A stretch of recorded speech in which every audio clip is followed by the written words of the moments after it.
All right, just wanted to make a quick video about the oil pressure switch location and how to replace it on the Mitsubishi 4M40 diesel found in the Pajero and a couple other Mitsubishis. I've already taken the intercooler off. Mounts to there, and then here, and there. And so pull those 4 bolts out. There's a couple of electrical connectors there, and then this little thing is held in with a single bolt. Pull that out, and then the intercooler will come right out. And then these two here, hose there, and then connecting the turbo there. And then your oil pressure switch is located right under here, right there. I'll get it from a different angle. Right there.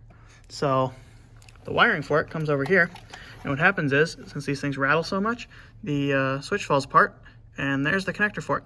So I gotta pull that out, pull the oil pressure sensor out of right down there, and then put a new one in, plug it in, and you're good to go.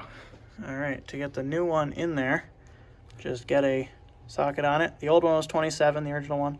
The new one's a 24, but it's the same threads, so it'll work. And I got the socket on there, and then the trick is to get an extension in between this line and that line and get it kind of not fully seated on there, but enough to turn it. And that'll give you enough angle to get straight down on the socket, and then you should be good to go. All right, now that we've got that properly plugged in, right like that, and everything's put in properly with Teflon tape so that we don't get any leaks, go inside here and turn the key, and there's our oil pressure light, and that'll go right out when we start it. Sweet. So this thing is fixed and ready to go. Just gotta get the intercooler back on and we'll be good to go.